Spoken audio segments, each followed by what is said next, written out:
Ladies and gentlemen, today I want to talk about something that cuts deep into the fabric of our existence.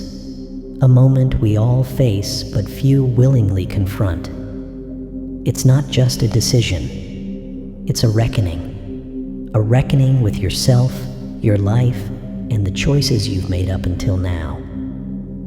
This is the moment when you realize that enough is enough, that there are people, situations, or habits in your life that no longer serve you. Hell, they never did. And it's time to burn those bridges, slam those doors shut, and walk away without looking back. Let me tell you this, staying in something toxic isn't strength. It's cowardice. Yeah, I said it. Cowardice. Because the hardest thing in this world isn't holding on. It's letting go. Letting go of what's familiar, even if it's killing you slowly. Letting go of the comfort zone that's become a prison cell. You know exactly what I'm talking about. Those relationships where you're giving everything and getting nothing in return. Those jobs where your soul dies a little more every day because you're undervalued, overworked, and treated like disposable trash. Or maybe it's an addiction, a habit, or a mindset that keeps dragging you down despite knowing better. Whatever it is, it has overstayed its welcome, and it's time to show it the door. Here's the truth. Pain doesn't teach lessons unless you listen. And sometimes listening means walking away.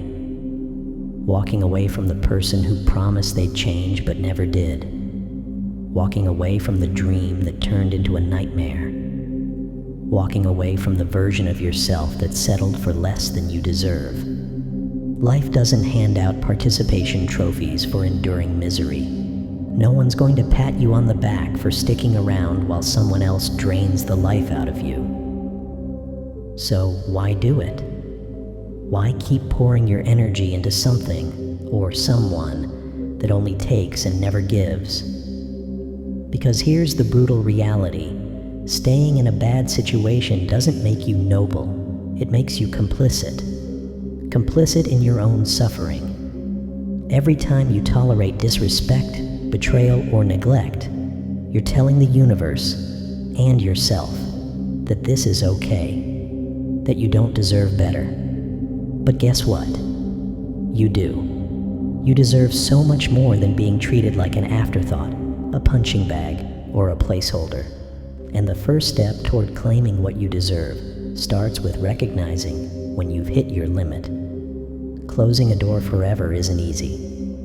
In fact, it can feel like ripping off a bandage glued to raw skin. But here's the thing. The pain of staying is far worse than the pain of leaving. Sure, walking away might leave scars, but at least those scars will remind you of your strength, your resilience, your refusal to settle. Staying, on the other hand, leaves wounds that fester and rot, poisoning everything good in your life. Do you really want to live like that?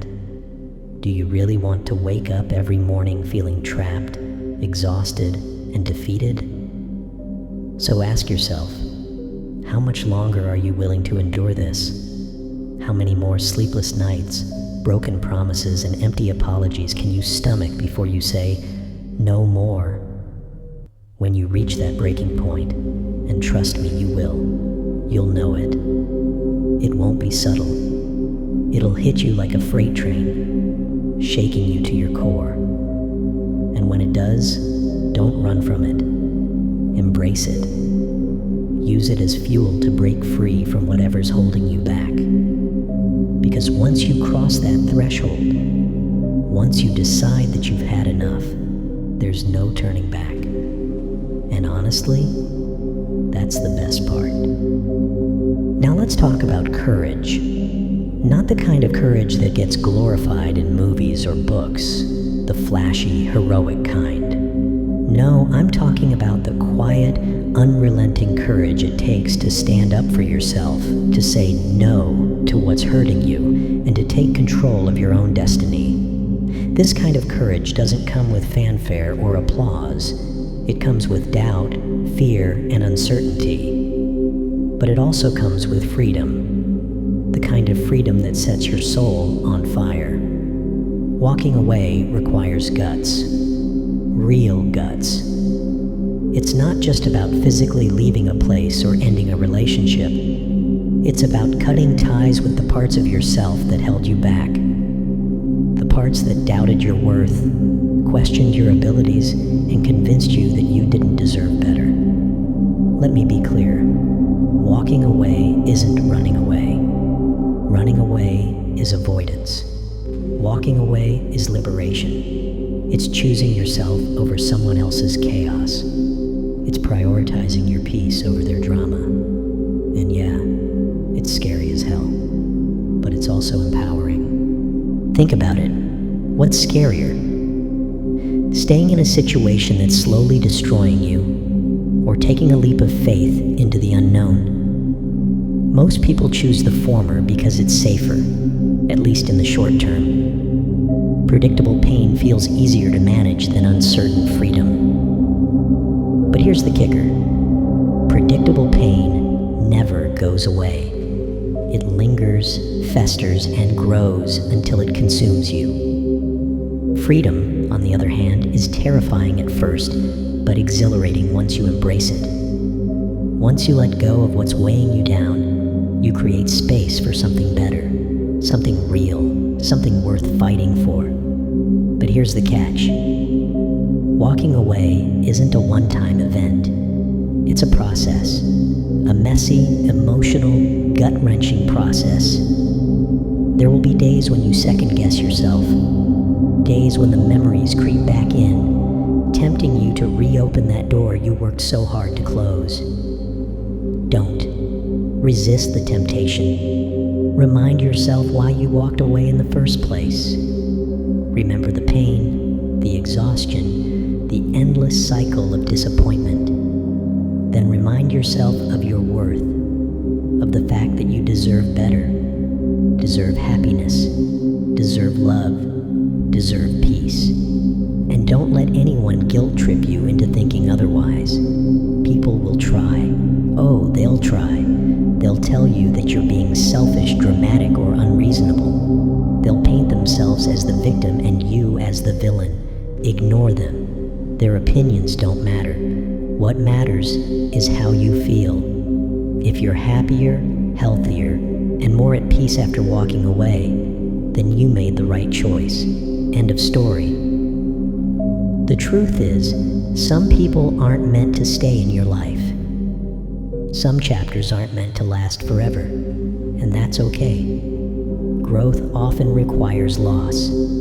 Transformation demands sacrifice. By closing certain doors, you're making room for new ones to open. Doors that lead to opportunities, relationships, and experiences that align with the person you're becoming, not the person you used to be.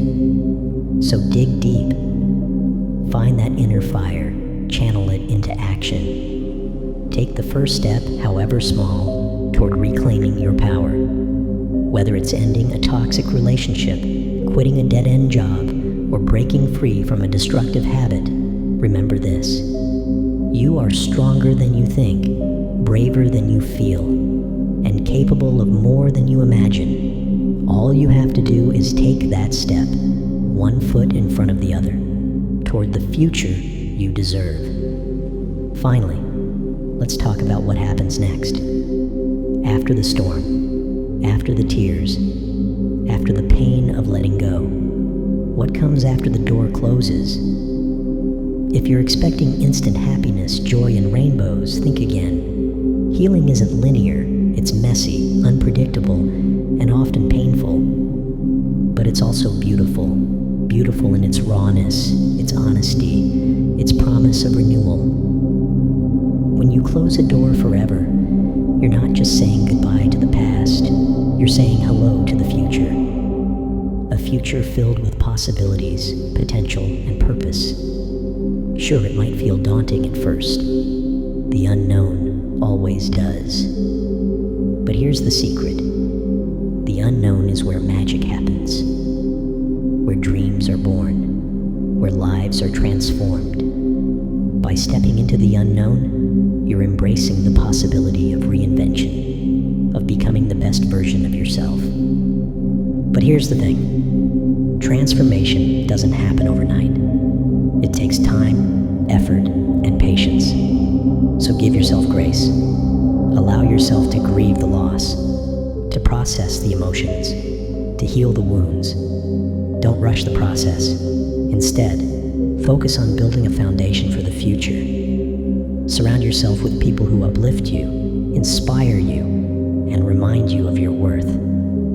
Seek out environments that nurture your growth, challenge your limits, and push you toward greatness. Remember, you are not defined by what you leave behind. You are defined by what you move toward, by the choices you make, the actions you take, and the life you create. Each closed door represents an opportunity to redefine yourself, to rediscover your passions, and to reconnect with your purpose. Don't waste that opportunity. Use it, harness it, make it count. And don't be afraid to dream big. Dream audaciously. Dream recklessly. Because now, more than ever, you have the freedom to pursue those dreams without apology, without compromise, without settling for anything less than extraordinary. This is your chance to design the life you've always wanted, to chase the goals you've always feared, to live the way you've always imagined. Of course, there will be setbacks, challenges, moments of doubt. But that's life, that's growth. The key is to keep moving forward, to keep pushing through the obstacles, no matter how insurmountable they seem. Because every obstacle is an opportunity in disguise, an opportunity to prove your strength, test your resilience, and reaffirm your commitment to yourself. In the end, closing a door forever isn't about loss. It's about gain.